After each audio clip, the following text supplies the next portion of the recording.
Welcome everybody to Let's Talk Games. I have no idea what episode we are on, but we are back after a little hiatus. We're now recording on Monday nights. My name is Dan, in the middle is Uncle Chunt, and at the end, it's Jamie. How are we, boys? Yeah. Ill. And, All right. That is all. Ill Barely from been the awake after a 12-hour shift. Night shifts. That's why I've been away. ill from the lack of podcasting. All right. Well, let's. There's a lot of stories to get into, Jamie. We don't have you for the entire thing today, so let's get into what we've been playing. Chunt, I'm going to start with you to begin with. Yes, I've been actually doing quite a bit. I was actually just finishing a couple of rounds on a new Super Lucky's Tale. I just felt like playing that. I was on night shift last night, and I just wanted something that wasn't too complicated. And I thought, fuck it. And I was just testing out the cloud streaming games just on my Kishi, and it's just like seamless, man. I'm so amazed by this cloud service, and testing a platformer and Destiny and Yakuza and Recore, which was like another one which I was a bit worried about on the delay, but it just feels good. Like it all feels good. It's feasible, man. It's a feasible option, at least for me in this Wi-Fi environment that I'm in, and just sitting here playing. It's fucking fantastic. So I just rattled off some games I've played there. I think those are pretty much the most games I've been playing. Like Recore is I'm happily surprised by that game. They're finally getting to it. I think I might have mentioned it a few weeks ago or something that I wanted to play it, but it's definitely after all the talk with Returnal and stuff. I know it's a dead horses conversation, but now actually playing it and after watching that game for so long, I could just see the parallels of those two games and the inspiration, I guess, maybe. But Recall is a very good game. I really like it. And Returnal, I assume, is just that much better to play. But those are all the games really I've been playing lately. I don't have the list open in front of me to really go through it. If I did, I've been playing a lot. We'd be here for half the episode. So, but those are my most recently played games. Yes. I won't fact check you this week. I won't pull up your dashboard and go, Chunt played this and this. And what about that one? Did you remember? I did beat you in the gamer score last week or two. You did. I had to, for the last month, I had to give up in the end. Like it was back and forth, and then I was like way out. I think I jumped about 800 points in front of you, and then the next time I looked, you'd clawed back. Like we're close, and then the day after, you were like, "Oh, I'm like 1,500 ahead," and that was the day that New World and FIFA both came out, and I was like, "I give up." I was like, "Because they're the two games I'm going to be playing. I'm not gonna catch you." Nice. Well, I'll just quickly go through mine and save Jamie for last. But so I have been playing Madden because NFL's going on, but I played about Jamie. I haven't moved beyond those first like couple of hours of Kena. I do want to play it. I just want to sit down and be in that mood, which I'm not in at the moment. But I bought the game because I wanted to support it. So far, it's really chill. It's really chill. It's not overly challenging, but it's fun. It's kind of like playing a platformer, but not like one of the mascot ones. Like it's a little bit more like the animation is beautiful and it's crazy. And what else? I've also been playing 2K PGA Tour, the golf game. Nice. I was playing through that, and Monique walked in and said to me, "What are you doing?" I'm like, "I'm playing golf." And she's like, "Can I play?" I'm like, "Sure." We ended up playing about 4 hours of golf with each other. And Monique does not like sport or to play games at all, but she got really into playing golf. And I don't know what it is about golf games, whether it's Mario Golf or there's a bunch of those indie golf games that have just everyone talks about. There's something about golf that's really enjoyable for people. Now, Low barrier of entry. It's fun. yeah, it is. It's like, and actually, that's what's really good about the golf game.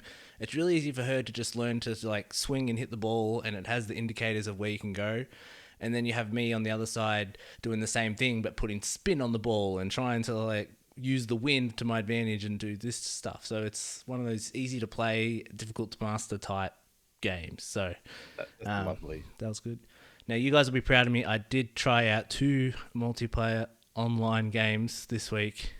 I've been dying to know. You've been waiting. Tell us.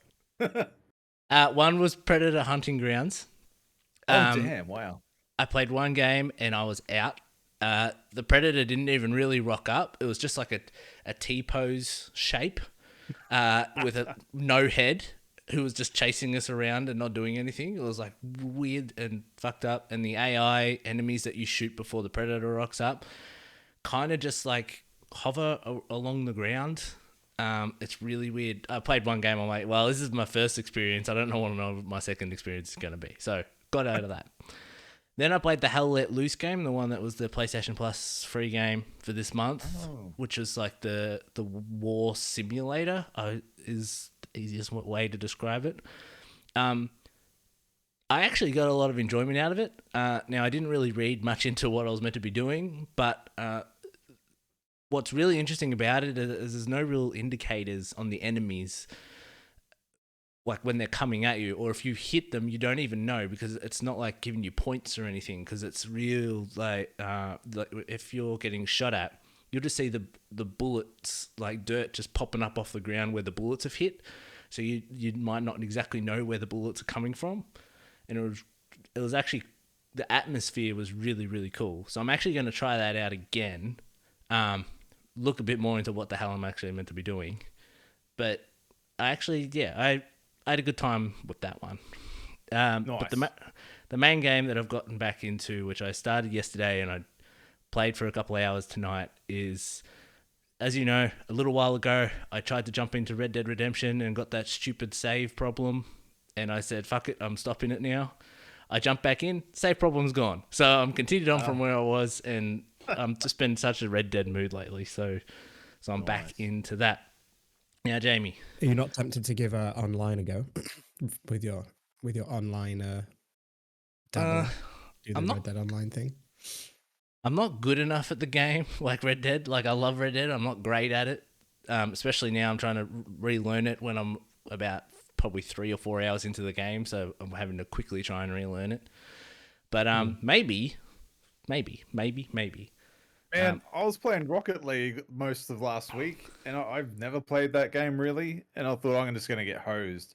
But then, a few matches later, here I am, like, making goals and shit. It's great. It's get into it. It's good. Now, on my notes here, Jamie, when I pass through to you, I've just got Jamie Vamp, because I think you've been playing a new game. Yeah, I've had. When you think about having 2 children and having, we've had family over and stuff, so my game time has been limited as hell over the last couple of weeks. But I've still somehow managed to clock 40 hours in New World. Now, I said months ago, John, I know you and I were very much like in the weeds of, we both wanted an MMO that was just kind of more action oriented and not just a push and wait for something to happen thing that you had a bit more agency on. I know we both tried Elder Scrolls Online, trying to get into that in and out. We both tried Terra, all that kind of stuff. And then New World was coming out. So I actually played the beta, and that was what made me buy it. I was like, I like this. This feels like I'm playing Assassin's Creed or something. And it had partial controller support and all that stuff. We spoke about it at length a few weeks back. So the game's come out, and it's absolutely fantastic. I know it's blowing some video cards up, and I know that there's issues with, people have taken issue or bait with certain things, and the queues were really long. But take all that crap away, like the actual enjoyment of the video game, and just it's doing for me, I think, what Animal Crossing did for you, Chunt. Like, if I want to just log on and just like zone out for an hour, I can just go farm trees and get different kinds of wood, or go out into this massive open world and start looking for mining ore and get some gold or silver, and this all then goes back and I can craft my weapons, my gear, and everything like that. So it's got that kind of hook in it. But the combat is then super fun. I did my first dungeon. I'm not late game at all. I know that you'll see, streamers are all rushing to level 60 and trying to beat the game as quick as they can, but it's like, this is an MMO. It's supposed to take time. It's supposed to take you months to get to the end game. So I think I'm around level 28, 29. So I've done the first dungeon, which was great. I joined a crew online, and what do they call it? A company, which is a clan or a faction or whatever you want to call it in other video games. But I'm just having an absolute whale of a time. It can be played with a controller, as I spoke about. Really easy to map, actually. But I've actually got to the point where I'm just using the mouse and keyboard. It's not a Twitch shooter. I don't need to be as precise as I need to be. So yeah, I'm full neckbeard gang, even though I'm the only one of us currently without any form of facial hair, as we discussed before. So it's doing a lot, you know. I think it's like anything that you're in the mood to do, and it's got a little bit of it. So it's like, do you want to go on quests? It's like, yeah, you go do that. Or as I said, do you want to just farm materials? Go out and chop some trees down. And the audio quality in this game is awesome. Like the noise that it makes when an axe whacks a tree, it's like they've spent some real time on the audio. It's great. I really can't fault it at all. So I'm keen to play more of it. I think it's just going to be one of those things now that's in the background that I gradually just progress through. I don't want to harp on this too much because I could go for ages, and like I said, I'm not here for the whole show. So New World's awesome. Buy it. Chunt, I wish I could convince you to just give it a go, because once you were in, you'd be in. Again, have I ever been wrong? Like, very true. Would my computer run it? Night shifts going. Your computer can run it. You just have to play it at 1080p. Nice. Yeah, nice. It is a pretty game. Yeah. Very, very, very pretty game. It has got some optimization issues that are nuking some really expensive video cards, which is pretty shit. And they're currently saying it's not our problem. It's kind of the hardware needs to, you know, it's like, it is a bit like if it was just one manufacturer, which it was in the beta, but now it's, you know, it's 2 or 3 manufacturers. It's okay. You can buy another one from Amazon.com. Yeah, well, you can't, because video cards are still gold dust, aren't they? They're harder to get than next gen consoles are. So not fun. Video game, super fun. Super fun. The story is pretty much non-existent, but the gameplay loop is what they've got right. And I'm a stickler for that kind of loop stuff. That's why I keep returning to Destiny, although Destiny's story is now very, very good. Chunt, as you're probably starting to realize with your it's a good game. My God, it is a good game, and it's only going to get better and better as we head into Witch Queen. Kenna, just to touch on that, yeah, I had the same thing you did, Dan. I started it about 4 hours in, and then these other games came out, so it's like I want to sit and put another 4 hours in. I maybe want to finish that game in 2 or 3 play sessions, but it's absolutely stunning. A game so gorgeous, I bought it twice. You know, and I just haven't finished it. I'll also get back to it. And also FIFA came out, and FIFA is just FIFA. The hypermotion stuff is pretty cool. The more sports games they get out this generation, or a version thereof, is really neat. You know, it's like the natural movement of the human body and the way that ball physics and stuff works. It's like, this is a much nicer presentation. It doesn't look like it still looks like a video game, but you've got actual, you know, the human body moves as a human body would. It doesn't just move like an animation would. So it's human bodies and ball physics. All right. All the ball physics. It's going well. But yeah, I've not played anything other than those games. I don't think the Halo beta. I played that too. Trent, you and I, we both. I tried not to overdo it because I played the technical test the other week, and I was like, I want to see what Big Team Battle's about. I played a couple of games, and I was like, I'm just happy to wait for this to come out now. I'm sold. Yeah, exactly right. And I'm a Game Pass member, so I'll get it for free. They have nailed it. They have made it feel like Halo for a modern generation. So that's really cool. 100%. Stop talking now, and Dan, you can move us on so I can at least talk to you about some of the stuff you're going to talk about before I disappear in roughly 15 minutes. Well, I'm glad you brought up FIFA, because one of our stories is talking about how FIFA, the game series. What? Yeah, the story you're about to start, you need to tell me about it, because I've not heard it. Fill me in.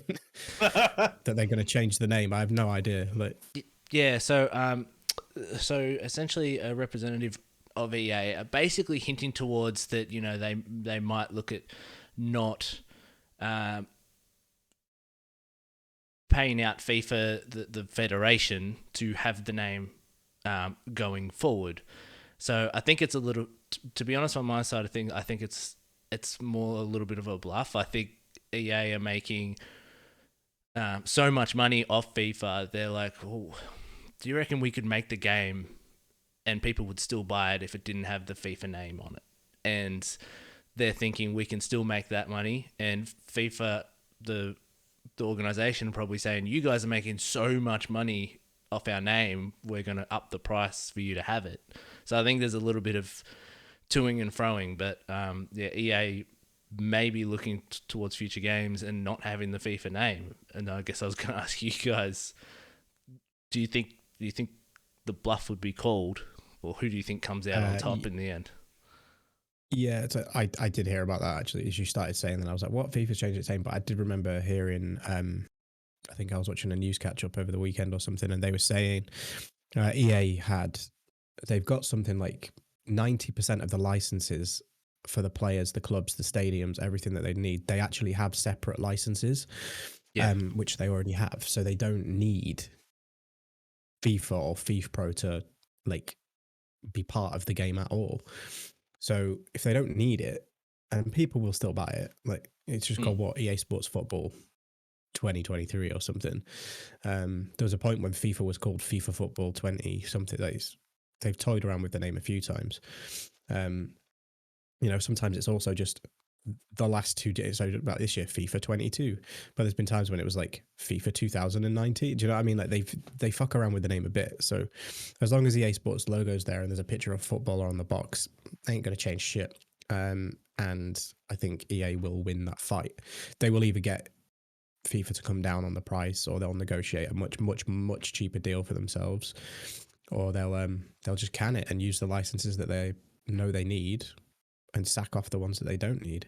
It means that there may be a few, international teams or something like that that are literally, FIFA licensed that can't be part of the game, but that's happened before. I remember years as a kid when the Netherlands didn't have their real player names in their team and stuff. They didn't have the actual kit. There's always one or two teams. Like at the moment, I'm not sure if it ran out this year. I know that previous seasons, like Juventus, like one of the biggest teams in Italy, were always called, like for 2 or 3 seasons they were Piente Calamo, or it's like it's Juventus, but they didn't have the license. Do you know what I mean? So the shirt was different, the badge was different, the name was different.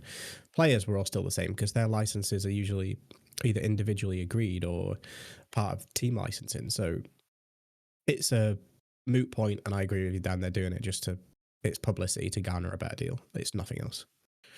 Especially now that eFootball from Konami came out and has been it's absolutely fucking awful, by the way. Riddled with bullets by everybody. It's shocking how bad that game is. Chunt, do you have any I played thoughts? like an hour of it. I mean, the people that are going to play this game are going to play it anyway, much like Jamie said. But I honestly don't think this game franchise is so big it could survive without the FIFA name on it. Like the closest thing I could come to this would be like when they decided to remove the of war from Gears of War for Gears of War 5 and Tactics. Everyone, including me, was like, no, it must be Gears of War, because I'm just so attached to it. And then I just got used to calling it Gears like everybody else did, and that's why they did it. So, the game is still there. It's still the same shit, just slightly different name. That's the only thing I can contribute to this. They should make a strongman video game. I'd play that, then I'd have more input. All right. Well, I don't have a good segue for the next one. So this story is actually a couple weeks old, but I've been wanting to talk about it, which is that apparently Quantic Dream for the last year and a half has been working on a Star Wars game. I'm really excited about it. I'm curious as to what type of game. Apparently, it's going to be a little bit more traditional than what they normally do. I hope it still has the voice that Quantic Dream games have, but it doesn't sound like it might be as butterfly effect as previous games do. Jamie, I'll let you go first, just because. Why not? No, but just because it's probably the last thing I'm going to talk to you about. I'm getting hassled. Yeah, I'm not sure. Like Quantic Dream are one of my favorite studios. Like that's the first thing I take away from it. I go I know, yeah, publicity, all that crap. I'm talking about them as a video game developer. Heavy Rain was the reason I bought a PlayStation 3. Like, do you know what I mean? Beyond Two Souls was one of the first things that I was like, oh my god, I can't wait to play this. Did that come out on the PlayStation 3 or did I play it on PlayStation 4? Which one? I think it was 3, right? Rain. Beyond Two Souls. It came out. That was PlayStation. No, Heavy Rain was PlayStation 3. Yeah, they both Beyond were. Two Souls. They were both PS2. That's wild how long that generation lasted, isn't it? Yep. I played Heavy Rain at university and I played Beyond Two Souls in Australia. What different life periods I was in. And then yeah, obviously Detroit. I've still not finished it, but they pique my interest. I'll say that. So you add the Star Wars license to it. I mean, it'd be interesting to see what they're trying to do, because one thing that Quantic Dream are bad at is combat. They're not good at combat mechanics at all. They're good at storytelling, and kind of that point and clicky, interact with the environment kind of narrative story. So I really don't know. I think it'd have to be Jedi focused, you know, as opposed to like bounty hunter or you know, somewhere else out in the galaxy. I think it would have to be Jedi focused. But I really don't know where they go with it. I'm stumped. Like, I don't doubt that they can create a good Star Wars game, and my God, will it look pretty? Like, there's no doubt about that. It will look like a CGI movie. But in terms of the actual content and what they make in terms of a video game, I can't imagine it. I can't picture what route they go down. So yeah, that's my opinion. Pass to Chunt, because I really don't know what the hell they could make. Well, we also have to remember they opened up a second studio over in Montreal, which Montreal is known for a lot of developers who work on open world games. So there's always that thing. I think whatever it is, it's going to be like a spiritual game, because that's what David Cage tends to get into, is what is like the spirit, what is the soul type stuff. And I actually, it's not good, but I didn't mind the combat in Beyond Two Souls, like predicting the hits with the analog stick. I actually enjoyed that. Chunt, I can't remember. Have you played the Quantic Dream games? Any of them? Nah, but I know what they are, and I've watched a lot of playthroughs of them. I just the first thing that comes to mind is, I hope we get like a press X to call for like you know, like Jason, but it's like Anakin, Anakin. Like, oh, I want that so bad. But no, look, yeah, like Jamie said, that they're graphical showcases, and they are stupidly pretty, no matter like what bugs they have in it. I actually bought there was a bundle, like Heavy Rain and Detroit came in a bundle together on PS4. So I own those. Yeah, and they were on Heavy my Rain backlog and to get to. Heavy Rain and Beyond Two Souls. Yeah. So I got Detroit as well. So I've got all these to get to eventually. I do want to, because another mate of mine I grew up with, he's fully into these games too, and I would go over to his place and just watch him play them like an interactive movie. You know, it's very, very cool. You know, the different outcomes that can happen. So I think the Jedi story and the whole Sith Jedi conflict and Star Wars as a whole, as a story based content, lends really well to the games they make, and I think it's a no brainer. You know, we've had a lot of combat games and like shooting games and all that kind of stuff in the Star Wars franchise. It'd be nice to see some kind of narrative driven experience. I'm totally down for this. It'd be great. All right, Jamie, have we still got you? Up for a few more minutes, yeah. Okay, because the next topic is a little bit of a big one. So PlayStation got a couple of acquisitions of recent times. The main one recently, though, is they finally got Blue Point Games, which they leaked like months ago with those images, and now they're officially part of the team. We also had Firesprite, who we didn't even talk about when that studio was bought, because we don't know anything about them. But weird that apparently that Firesprite team has purchased another team called Fabric, who they worked with on their games, and the owner of Firesprite is also the co-owner of the Fabric. So all kind of makes sense. Jamie, what are your initial thoughts on the acquisitions and what PlayStation has just been doing recently with acquisitions? I think they're being smart with it. I think they're making the plays to, you know, developers that they've obviously got good history and success with prior. The one of Blue Point, we know it was coming, but it was basically leaked months back, wasn't it? When they did, who made Returnal?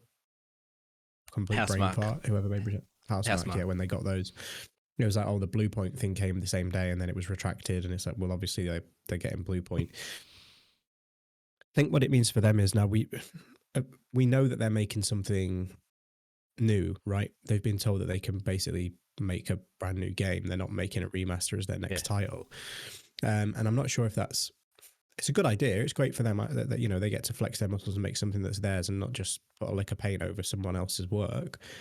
But I think it has to mean that Bloodborne is getting a PS5 version at some point that probably will be visually enhanced and, you know, have the 3D audio and all that kind of stuff. Whether they separate out into two teams and they have a bit of a smaller team work on something like that while they work on their new game, I don't know. I don't know the ins and outs of the size of them, but sensible acquisition. They are very, very, very, very good at what they do, and there's nothing there that I don't think indicates they can't, you know, make something brand new that's also great. If it's not, if they release something that they've made themselves and it's shit, then Sony will just turn around to them and go, okay, you're our remaster studio. That's what's going to happen. So it's a smart acquisition. It could go one or two ways for them, but yeah, good luck to them. Yeah, Chan, what were your thoughts of the announcements? Well, I think they've actually been quite clever with their acquisitions. Not just because they made a good game, so they want to add them to their roster. You know, it's these studios that they're buying up and adding to their teams have other skills, not just for developing games. Like the other studio, like the PC porting group, whatever, like their skill set, like their skill set lends well to what they're going to be doing in future. Like they're releasing more of their games on PC and actually getting a team that know how to do it and not just, you know, messing it up. Like I think Horizon had problems at launch or something, because that someone else did it. So they want to get it in house and get it done right.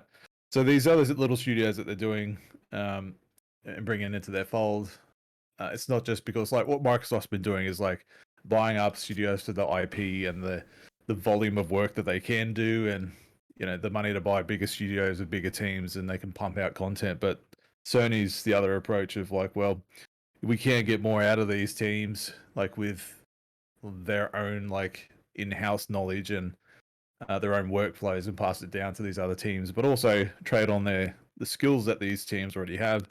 I think it's going to be pretty smart, and I'm very interested to see where it goes. I mean, Housemarque alone and seeing what they did with Returnal, like when you look at the games that group made before Returnal, like I would never have seen that coming. Like that Returnal, I personally haven't played it, but I've watched a lot of it, and I watched a couple playthroughs of the game, and just watching it through the eyes of someone else, you know, I was like, wow, it's such a fucking good game, you know, and I can't wait to see what they do next. So if these other studios get the same support and budget and are allowed to spread their wings a bit, that's what I'm hoping for.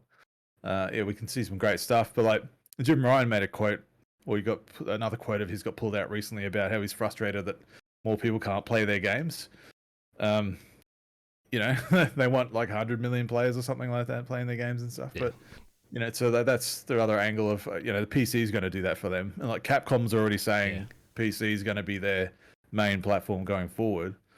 So that's going to be another, I think Sony's going to be doing the same, like prioritizing PC alongside like what Xbox does. So Sony should be getting themselves into a good place in the future, I think. And these acquisitions lead to that, I think. That's just how I see it anyway. What I actually found interesting is that, you know, Bluepoint is about 76 people at that studio, and Firesprite before they purchased Fabric was about 200 plus. Now Fabric has about 50 to 60, I think, so they're up to about 260 people, which is twice the size of Media Molecule and London studio, and it's only behind the big boys at Sony like Insomniac and Naughty Dog and Sony Santa Monica. I think it's more people there than any of their other studios, which really, really surprised me. And I'm not the first person to think about this, but maybe the reason why Sony went in to get that studio is because of something that they're currently working on that they said, oh shit, we need to get that. Like, I know they've worked on VR stuff before. They've said that they're working on a AAA like dark story-driven game or something, or horror game or something like that, plus a massive multiplayer game. So I think they're trying to cover a lot of the weaknesses that they have in their library in terms of like the multiplayer stuff. We know that Naughty Dog's working on a multiplayer thing. Insomniac were hiring for a multiplayer thing. We know there was the Rainbow Six guy that went to Guerrilla for a possible multiplayer thing, whether that's Horizon based or something else. They're lining up their ducks in a row for what they, I guess, want their next generation to be with these games. With Bluepoint, I think they've said, I think Shadow of the Colossus and Demon Souls sold enough, and the games were well received enough, so they said, okay, you've proved it. We'll give you an option. Now, they did mention it as new content. We want to make new content, not necessarily a new IP, which is why everyone's thinking maybe it's just Bloodborne 2. Because I never thought we'd get a Bloodborne 2, because I just think From Software are good where they are making they're making games with all different publishers, like Sekiro. Well, they're doing Elden Ring now. Yeah, well, they're doing Elden Ring, which is published by Bandai Namco. Sekiro was published by Activision. They're jumping from publishers to make the games that they want, and I think pretty much anyone would sign up with them, let alone Elden Ring and stuff like that. So I think this is PlayStation setting up their future, and any other purchases they make are going to be like these ones, which are ones where they've just worked with people for a long period of time. But that means we probably won't hear from it for a couple of years until they've worked with some more, because they're starting to bring in the guys that are making that first-person shooter. The can't remember their names, but there's the Jade Raymond Studios, studios that they're starting to build new relationships with. So maybe in 4 or 5 years' time, they're like, okay, what else can we do together? And I think that's where they're just going to continue to build on that. Nice. All right. Well, speaking of acquisitions, Jamie, you look like you're about to go bye and run away. I am about to go by. I was waiting for you to just finish your point. So yeah, I'll see you next week. Well, I'll talk to you guys later. But enjoy the rest of your conversations and do your blah, blah, blah, blah to your 2-person thing, and I'll see you later. Miss you. Bye, Jamie. Miss you. Bye. And then there were 2. Yeah. Yes. Well, following Xbox. Following on acquisitions, we've talked PlayStation. Now let's go Xbox. So there was it was almost like a conversational point from Jeff Grubb on his podcast, I think recently, or on a podcast, and he talked about that apparently Xbox and Microsoft are starting to trial out conversations with some studios, specifically IO Interactive and makers of the Hitman games and the upcoming James Bond game, Avalanche, who made the Just Cause games, and Crystal Dynamics, which is an interesting one considering they're already part of Square. So the idea is that they're trialing these guys out to make sure that they work well together and that they want to bring them into the fold, which is a very different tactic to, by the way, here's 5 studios we bought, done. Over. And I'm trying to bring up an interesting conversation with this, because I don't. There's so many ways to tackle it, and so what? I'll start off with the question: do you think that these studios suit the Microsoft ecosystem? Well, I think they do offer some stuff that Xbox could use in their portfolio sense. Just as far as the single player kind of action adventure type genre, not so much the multiplayer aspect. That Crystal Dynamics, I don't really see them as a multiplayer developer, but and Hitman for sure. I mean, that's not really multiplayer at all, like really when you look at it. But I think it's a good idea to test them out. Crystal Dynamics have had a lot of hit and misses, right? And IO Interactive going off on their own, that's a bit. I don't think IO Interactive are wanting to come into the fold of someone else anytime soon after just getting on their own again. Avalanche, I mean, they're under Square Enix anyway. So, if Crystal Dynamics and Avalanche mainly being the 2 points for Square Enix. How much, like, if this leads to, I think the conversation going is if this leads to Square Enix being bought out by Microsoft, or just a couple studios bought out from under Square Enix to become Xbox studios, that'd be interesting. But testing the waters is good because Crystal Dynamics have had some hit and misses, right? Avengers, they balls that up. Square Enix have balls up, like Bell and Wonderland, like they let that happen somehow.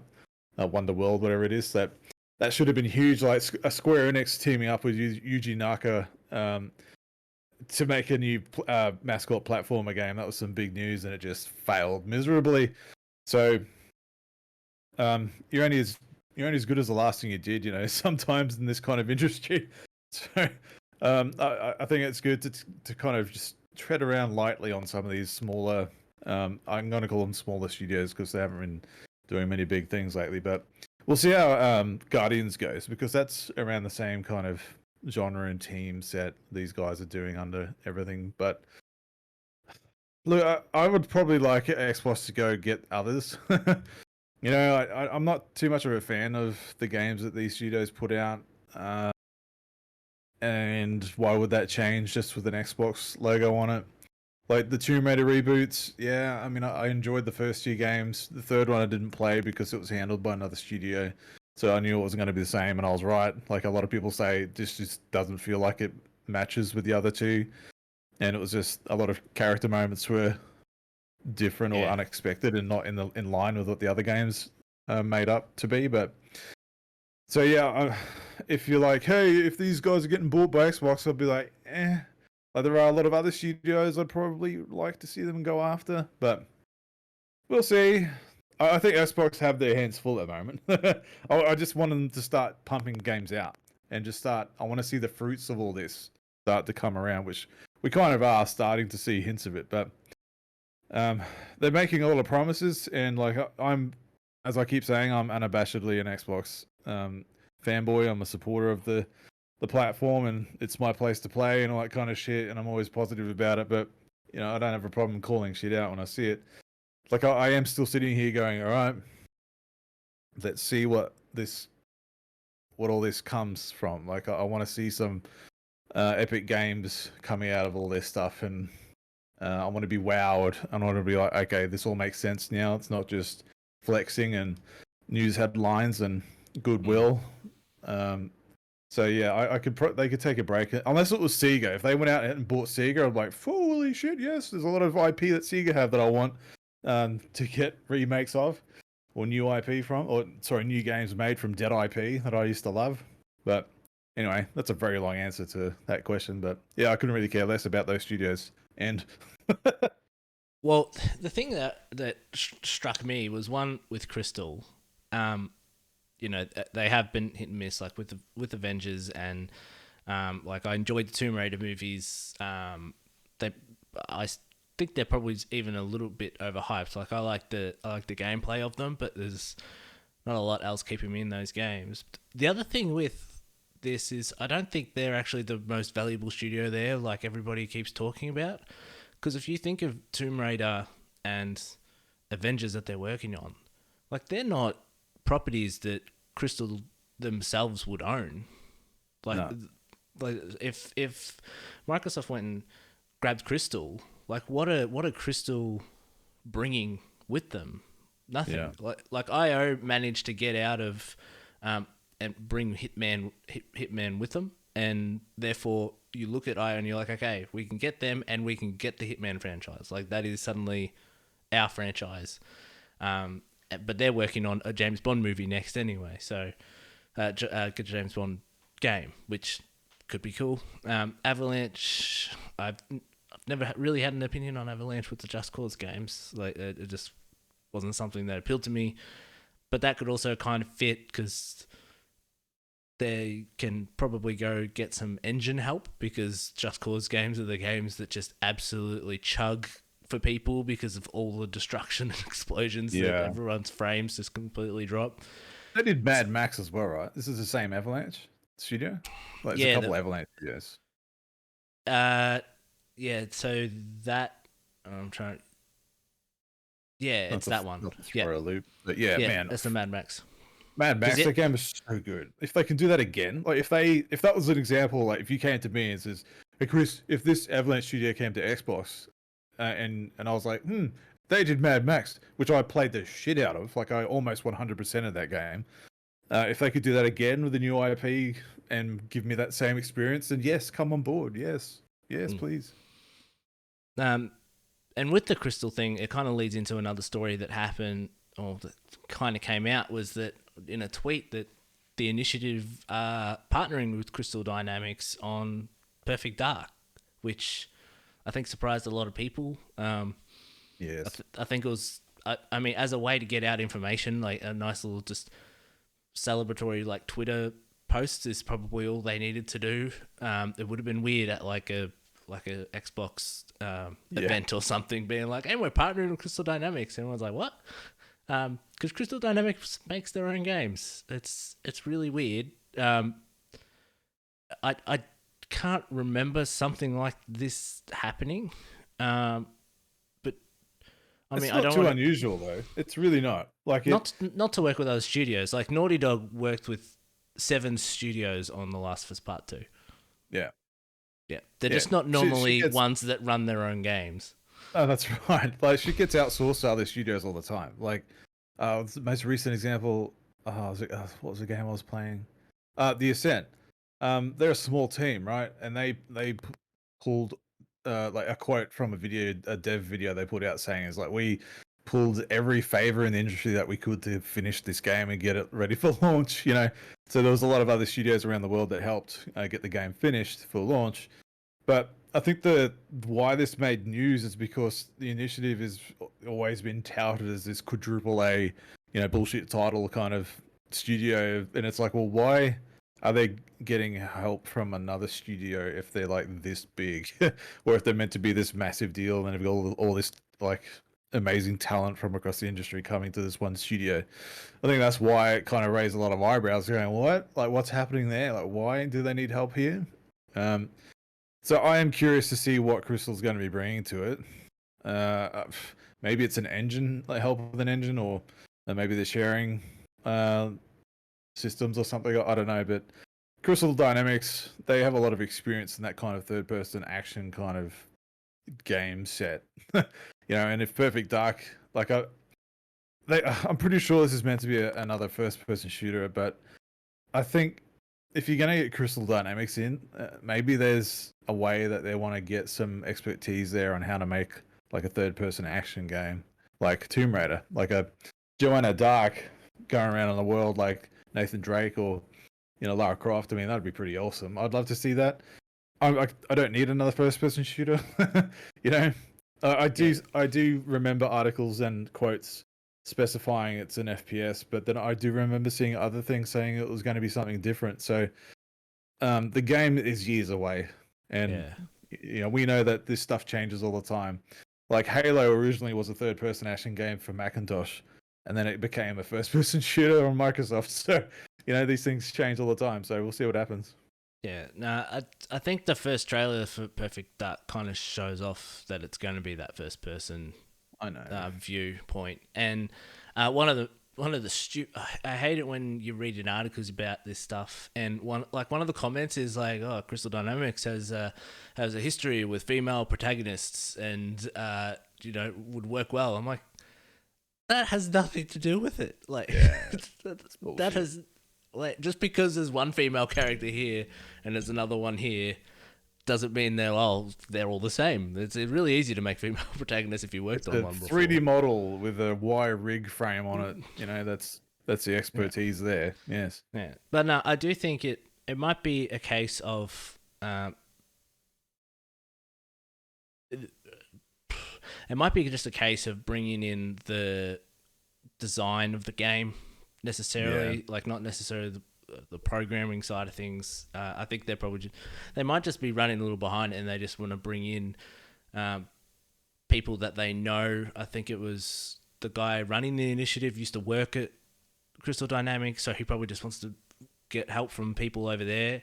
And right now, Square Enix is probably really pissed at Crystal Dynamics with how their games have sold and what happened with Avengers and everything. They're probably like, go make us some money over there quickly. Yeah. Yes. So Contract that work. I think that all makes sense. I think maybe the initiative was built a little too big, a little too quick, and they're just kind of just getting things back on track. That might be it, because most of these studios start from 30 to 50 people. They don't normally go straight to 343. Like, it's not suddenly like, and here's 200 people, now go make a game. Yeah, yeah. I think it's the story turned out to be something big when it really didn't need to be, but that's usually how things go in this bloody echo chamber. All right, so I had another topic in here. There was the an announcement of the final Smash Brothers character. And I was hoping Jamie would be able to be here for this one, but I wanted to get your thoughts on Sora being added to the roster, and then I kind of wanted to talk about, they've announced this is the last character, and what now for Smash Bros. Yep. Well, that was a massive deal. That Sora's been what it is, and they even admitted it on the last video, saying Sora is the most requested character ever for this game franchise. When they started a poll back on the 3DS when they released Smash back on 3DS, and I don't think, was it the Wii U version as well or something? I can't remember back then, but yeah, they were doing polls on what characters or what people would want in the game, and they never released the details, and they still won't. But the one that won out was Sora, and ever since then they've been trying to find a way to get him in. And in a way, like, it seems to be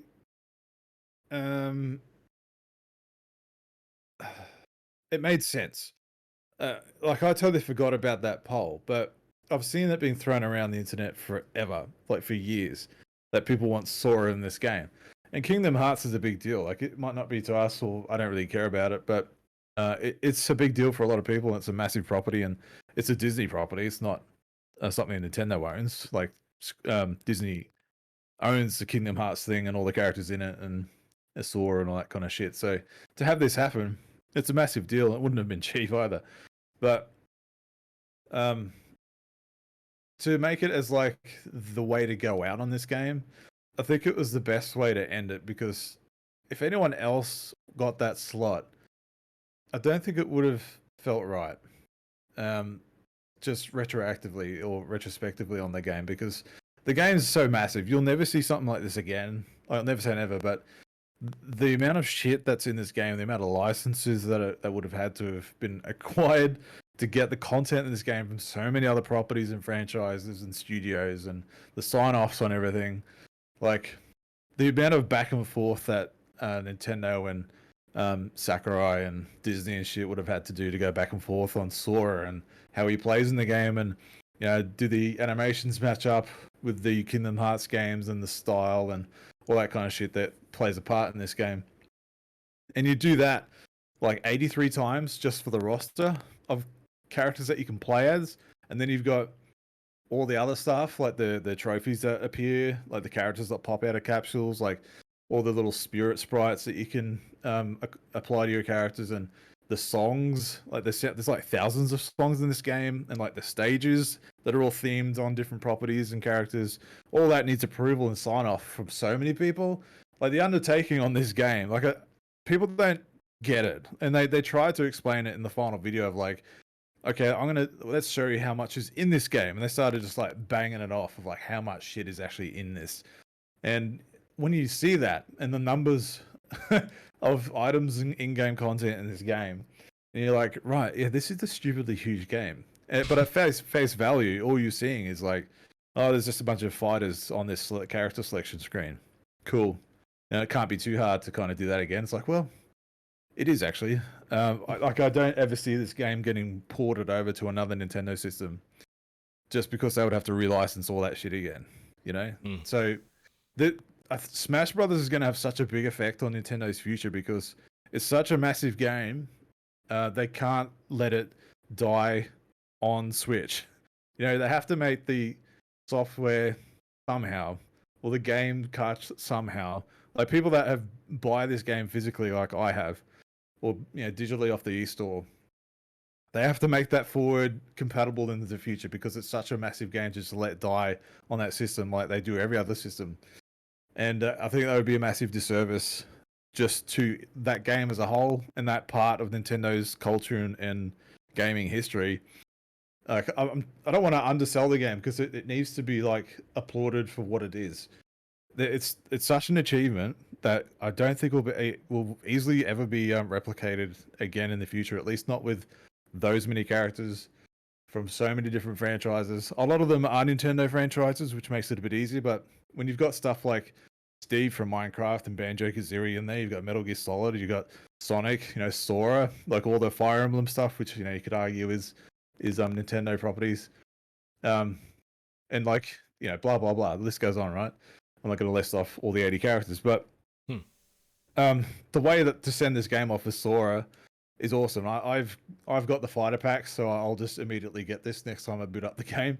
So I'm keen to test him out. But people were like, "Oh, we want Sub-Zero because Mortal Kombat's one of the biggest or the biggest fighting game, and it'd be nice to have some Mortal Kombat representation in there." I'm like, yeah, but if you look at the target demographic for this game, if you put Sub-Zero next to like Villager from Animal Crossing, like you're gonna rip the spine out of this dude or what? Like it's got to meet the requirements or mesh with these characters. Well, like they wanted Goku in there. Like Goku was one of the biggest requested characters as well, besides Sora. But Goku, that would be pretty awesome. But they got Ryu in there, so anyway.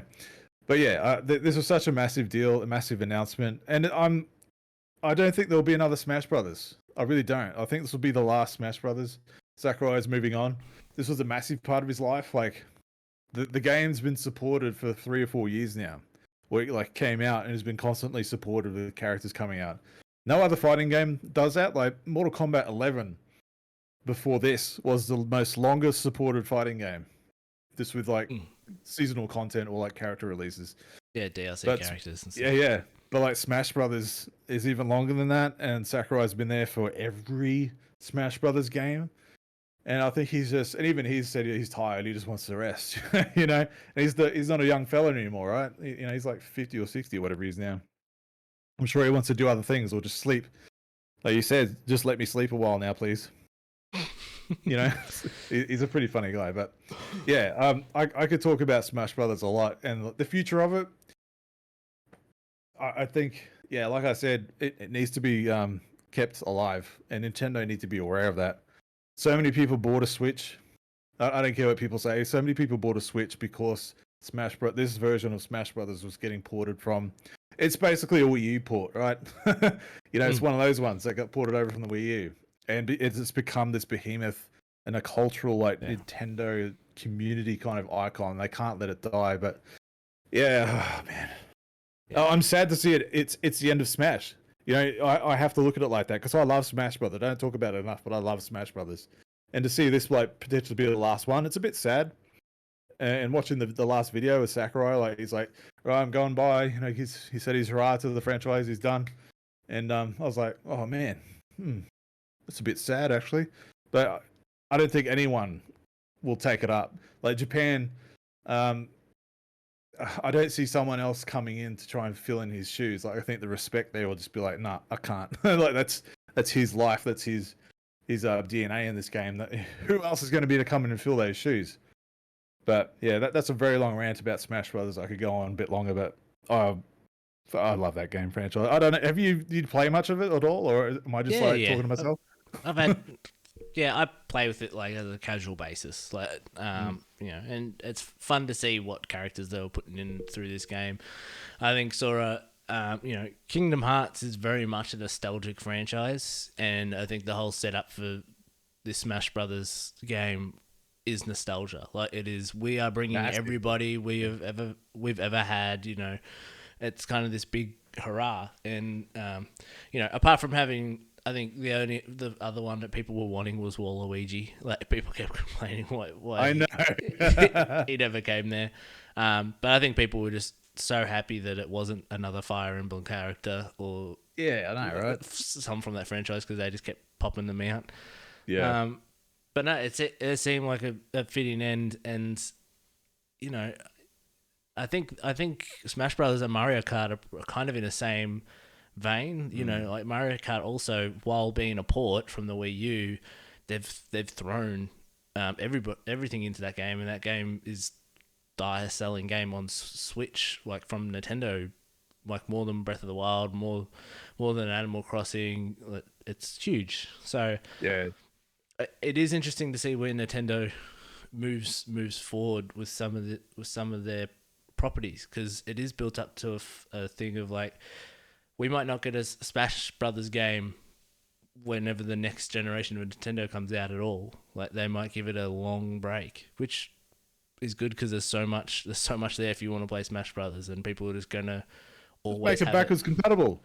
You know, Yeah. your next Switch, make it backwards compatible with your Switch fucking games. Like, stop making us buy the same shit multiple times. But people keep buying it. That's the problem. I know.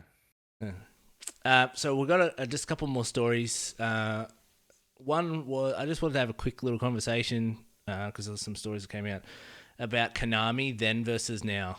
So there was a report that came out from VGC, I think it was, where they're talking about how Konami, essentially at the start of the year or towards the end of last year, that basically redistributed their efforts towards the gaming sector, which 10 years ago they said we're not making premium games anymore, apart from Metal Gear Solid at the time.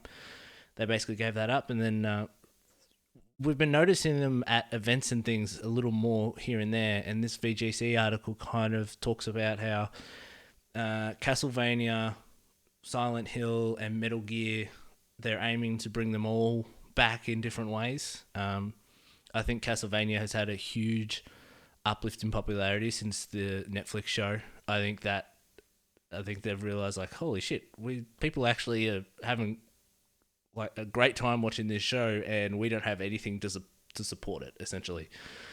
So they talked about that apparently Metal Gear 3 Snake Eater will be getting a reimagining, and they're looking at remastering some of the original Metal Gear games. And there was also this rumor, which I think is basically fan service, which is, Kojima and Silent Hill and PlayStation making a game together, even though there's also a blooper team Silent Hill game being made over here. So I just wanted to ask the question, in 2016, I think it was, or 15, when Metal Gear 5 came out, the voice around the gaming community was fuck Konami. Like, everywhere you went, it was just like fuck Konami, and Konami just disappeared. And now suddenly we're getting games, and people might have forgotten about all that. And I just wanted to know, like, are you interested in what Konami are doing? Should they just have stayed silent? Like, what are your thoughts on the Konami as a whole? Well, they're a business. They want to make money wherever they can. The whole fuck Konami is that all came about. Obviously, it's a lot of other reasons, but because of how they handled Kojima and what they did to him. A bit of perspective goes a long way, though. Like, Kojima got away with a lot because of his name, and he did a lot of weird stuff and really kind of risky. He did a lot of risky stuff in his Metal Gear games, like Metal Gear 4 and 5. You remember those stories of Metal Gear 4 where, like, your PlayStation 3 controllers would turn off because the cinematics were so long, you're not using your controller, or your screen would go dull because the cinematics taking so long.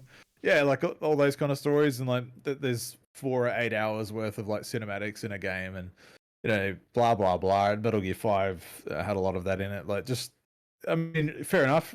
There was a lot of criticism about a lot of game developers aren't taking risks anymore. Like, a lot of studios are risk adverse just because the price of failure is too much.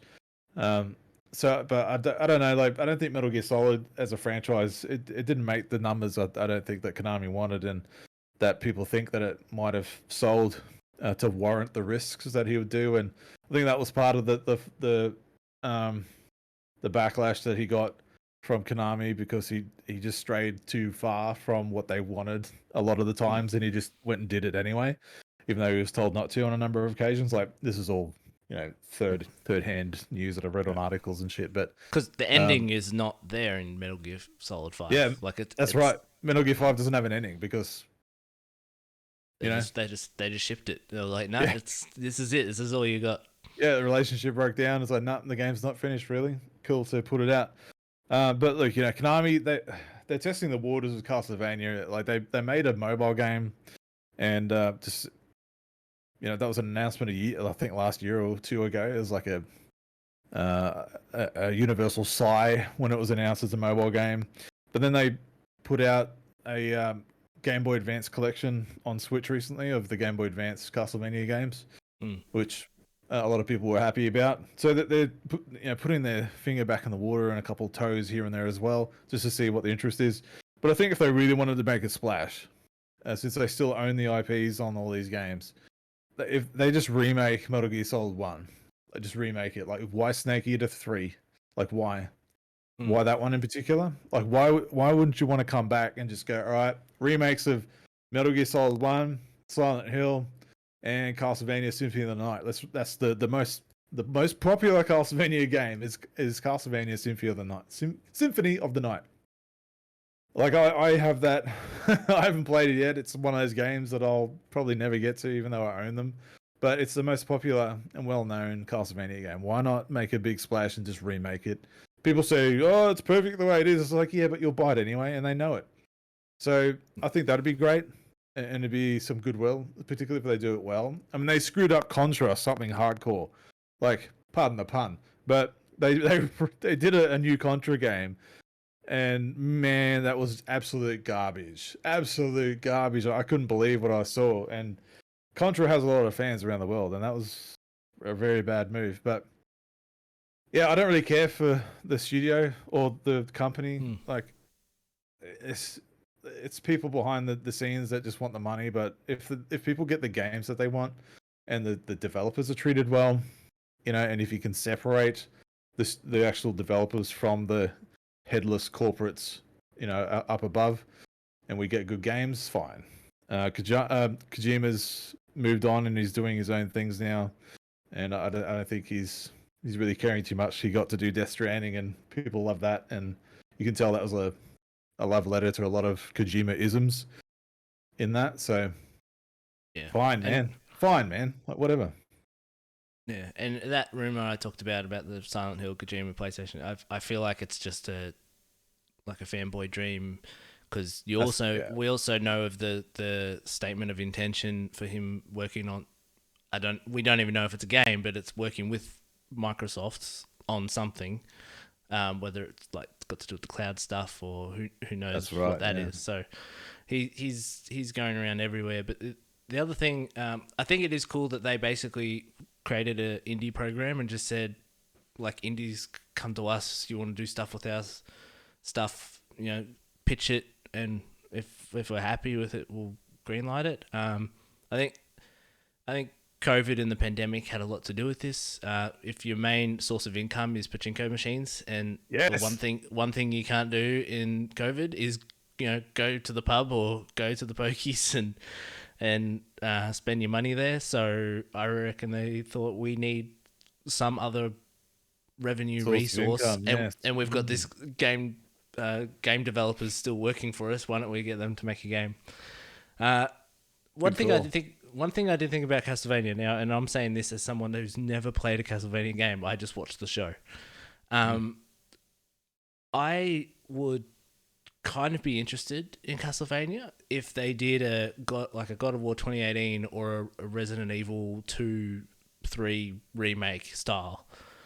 Like, here's the story, especially the Resident Evil games. Like okay, we're gonna remake the story of Symphony of the Night or whatever it is, but like change perspective, change like the fighting types and stuff. They like did. You still but have that polish to it would be really, they tried. Really cool. They there's on the 360 PS3 generation, they tried a reboot of Castlevania, and it was like a God of War-esque, like Devil May Cry type experience. where you're still like backtracking and doing the Metroidvania or Castlevania type tropes and stuff, but it was in like a 3D action kind of platformer adventure type game. I own them. They're other games that I haven't played yet as well on the list, but I think the Castlevania Lords of Shadow or something, I can't remember what they're called, but it looks very cool. It looks like a lot of fun. It's very westernized, you know.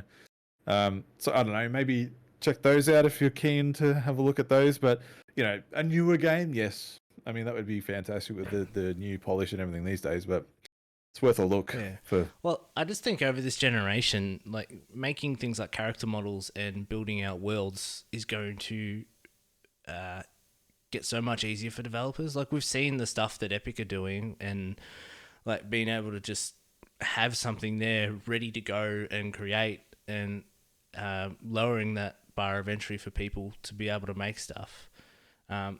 So I think it's going to be easier going forward to make good-looking games that will interest more people. You know, the double A won't seem double A. It'll probably play like a double A game, but it's like Hellblade, right? Like you'll get games like that where they're going to focus in on a little game mechanic and tighten it, and the world will look amazing. And you're like, how is this made on that type of budget? That's what I'm hoping to see anyway. That'd be great. So the last story, it's actually kind of a negative story, this last story, but just to let people know, and I'm not sure if you saw this too, Chunt. So China, we learnt a little while ago that they're putting restrictions on the amount of time that kids can play video games per night. It's like 2 hours and stuff like that. Well, they've added more restrictions in China. So I'm just going to read this. This came from the Morning Sun, I think it is, over there. So the country has laid out new restrictions for video games, stating that they're not just, quote, pure entertainment, end quote, and must portray, quote, a correct set of values. So some of these values that games shouldn't give players the option to choose to be evil. If regulators can't tell the character's gender immediately, the setting of the characters could be considered problematic and red flags will be raised. And it also continues to saying that if a male character dresses or acts like a woman, the game will be banned. So these are just some of the restrictions they're putting in place.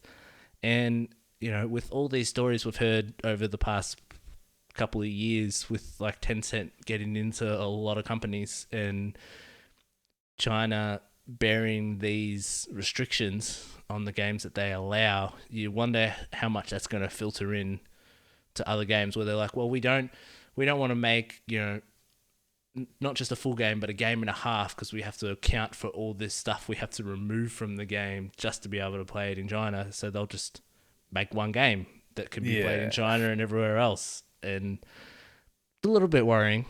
Well, what you described is not just isolated to games over there either. Like they're doing that en masse. Like they're trying to ban K-pop in China, like the whole boy band K-pop kind of thing over there. They're trying to ban anything that has like men that look effeminate over there. Like you know, you look at the K-pop idols or the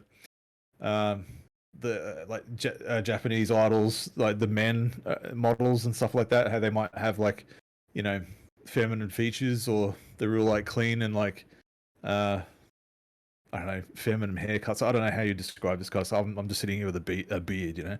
But like they want to ban or at least suppress the media and like music and videos and movies and publications from promoting anything that has men looking effeminate, just in general.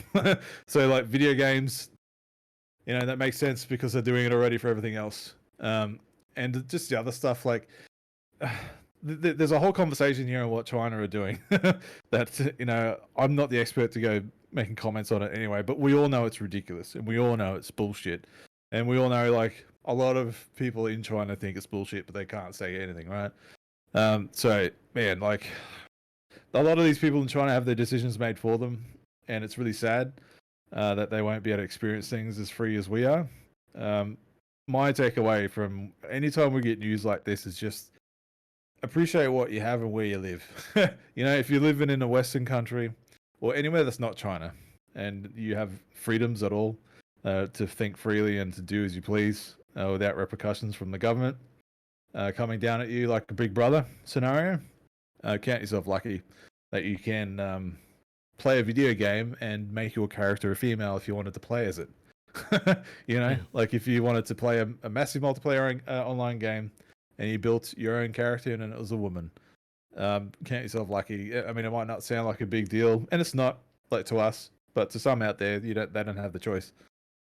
So yeah, there's a lot of stuff in China that I'm not going to voice on here, and this isn't the platform either. And I'm no expert on the topic, but it's very sad anytime you hear about it. But yeah, that's all I'll say on it. I didn't expect too much conversation around it. It definitely was more of just a mention to that these things are happening out there. I think it just frustrates me. That's why I vocalize on it. I'm frustrated by it because people out there don't. Like, as a big bearded man in a Western country, I can have the freedom to make myself a small petite woman in a video game, and no one can bat an eye at it. Whereas someone in China can't do that. I know it doesn't sound like a big deal, just like you and I talking about it, but to some people out there, that is a big deal. Because it's a freedom they don't have, and it frustrates me. It also makes me, worried. There was the story a few weeks ago now, probably a month ago. There was a whole bunch of like little studios that, like, not many people, 4 or 5 up to 10, whatever.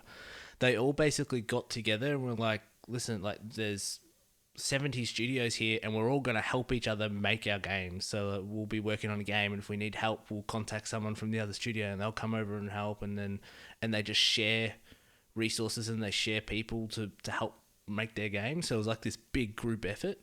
And then Tencent came and bought them after they just got everything together, and they're like, "Yep, we'll buy you." And then they just bought the thing. Suppression. Yeah, it's all suppression. It'll be worrying, and I'm not sure when we'll start feeling the effects. It's going to be a slow and gradual thing. In 10 years' time, we're going to be like, oh, fuck, games have changed a lot. What happened? And it's going to be, it's where the money, just follow the money. Always follow the money. Well, I mean, I think games outside of China are going to be fine, but it's China and their industries, the creative industries in China are going to be suppressed by what the government feel is okay to produce. Like, man, there are pretty boys out there. Like, you can't help that. You can't help being a pretty boy. And imagine being in a country where you're frowned upon for being a pretty boy. It's like, fucking hell. So what you're born. But like Epic is what, 48. Tencent owns like 48% of them, and they've got their money in all these other. In that aspect, yeah, right, yeah, that makes sense. Like on the Western side of things, you just hope that common sense and what's the right word to use? Like, you got to. I like the careful deliberation. Yeah, you got to be careful about it, but like it's a like Blizzard. You look at a basketball player on a team that's kind of owned partially by China can vocalize something on social media and get it taken down straight away because of money. And that's very dangerous. It's a tightrope that I don't want to walk on, and I think anyone wants to. But it's a fact out there, and hopefully there's enough studios out there that aren't majority owned by some China influence.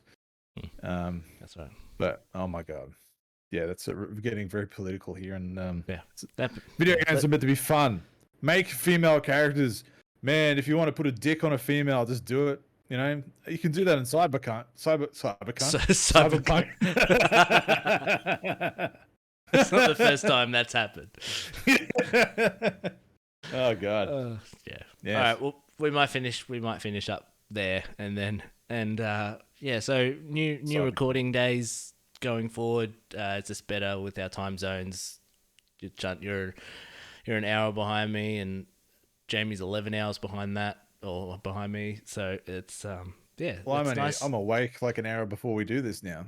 So because of your time schedule. So it's hopefully it works, and we'll get them up pretty much as soon as we can. And thanks for joining me. Thank you, Jamie, for joining us, who had to abruptly leave because his work day. So Fucking yeah. work, man. One day I'm gonna win like $100 million, and then none of us are gonna work, and we can just do this shit, you know?